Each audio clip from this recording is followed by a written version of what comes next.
Okay, we're here back with the Dashless report.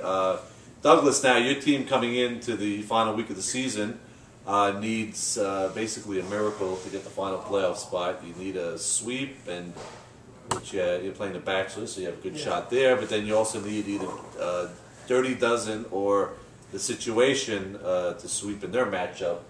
And basically there could be a little conspiracy there, but with the integrity of the league, we don't expect that to happen. But you basically, in a nutshell, need to win 3 games on Sunday. Well, we're 4-8. Got 2 6-6 teams playing each other, so we got to sweep the Bachelors. We get to 6-8.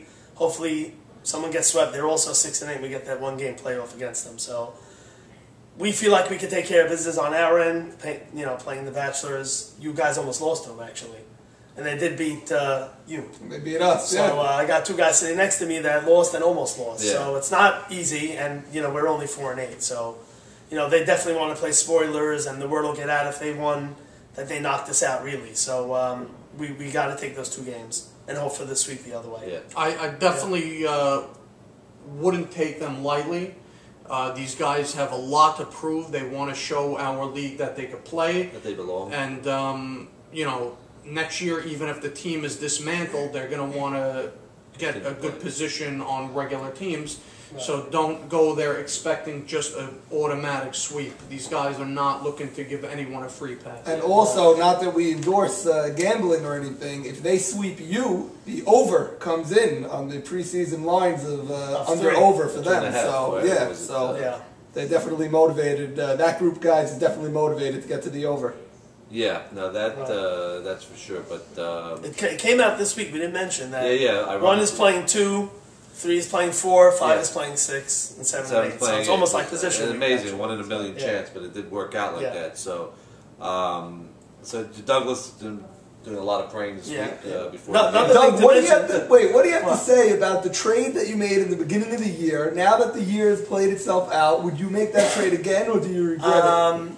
Well, then they lost 5 out of 6 as well. So that Situation team that made the trade with us, is also reeling. So we may end up playing them in that playing game. But to answer your question, and I don't skirt the question, to answer your question, it's tough.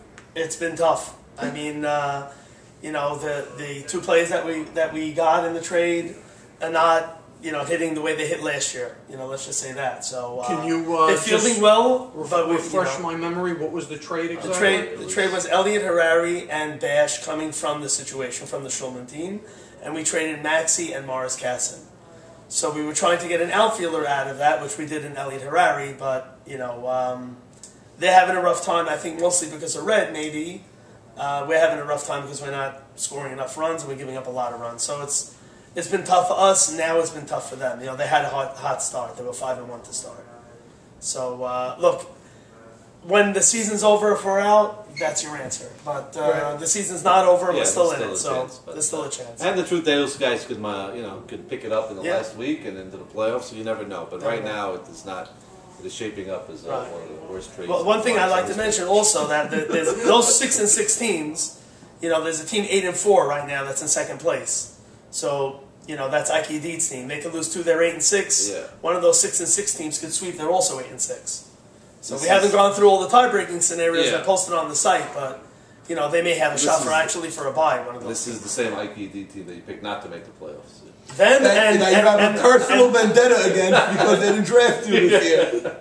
Well, they can't draft me. I'm the captain. But no, there was a lot of bad blood between them. It's very, very tough to pick, and they're having a great season. We'll get to them, I guess. Now the last matchup was eligible bachelors coming in, after their big victory last week versus Dirty Dozen, who's 4-6, and this game Moses was on this game. He was humming, and they came in with a much-needed sweep to keep their hopes alive, and they got the sweep. And the Bachelors fell apart. They were in close 7-2 and 10-3.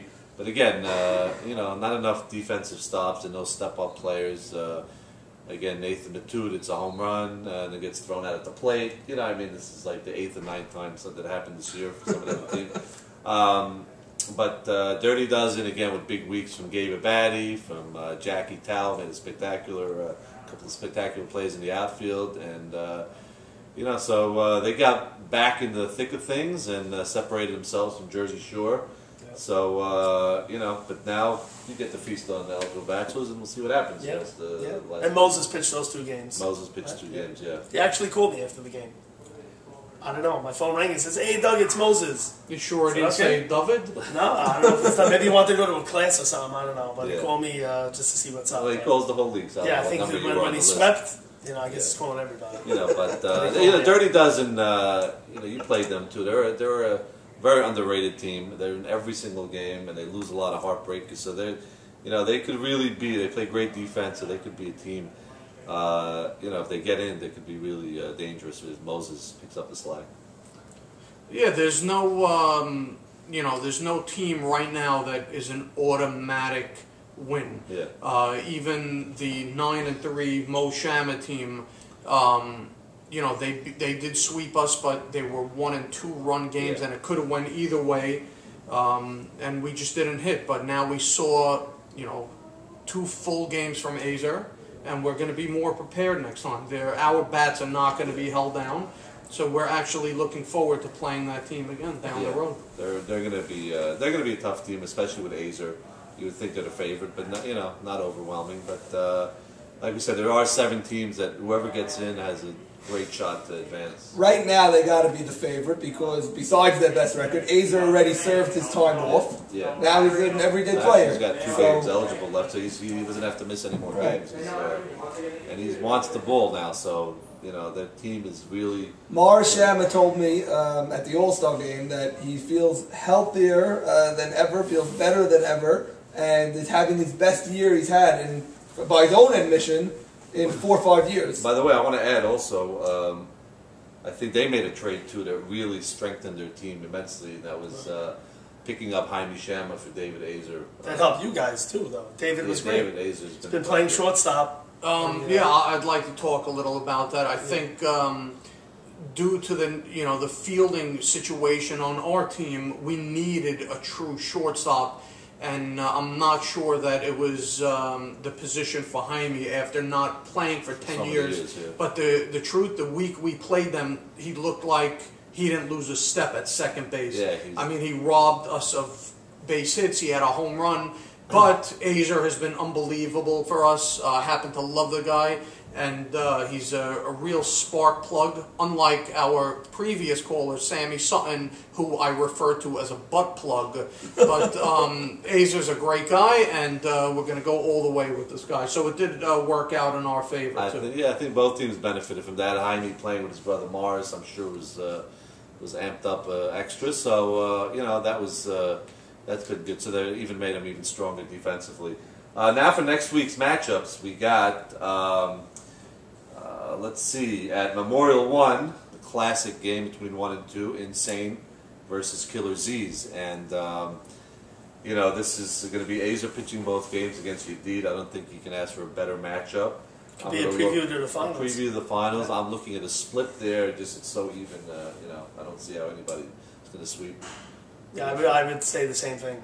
That both teams are playing great, so how could you pick a sweep there?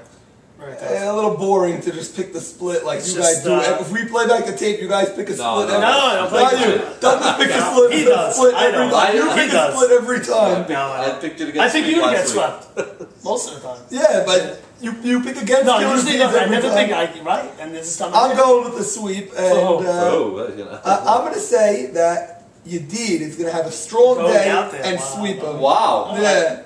Why not? Okay. No one's going to remember. No, they remember this book. I'm going to go with a split. Even though, like you guys said, the favorite team is probably Mo Shama and Azer, this time of year, Yedid really knows how to get the wins, and even though I do think Mo Shama's team has the edge, I think Yedid is definitely going to at least get one of those games, and I'm looking at a split. And they're looking for a bye, so they're playing for something. Yeah, both teams actually. There's 2 teams playing each other that are a game behind them. So. Then the next matchup at Memorial 2 is Norman's Maurice's Pieces team versus Sabon's U.S. Marshals, and that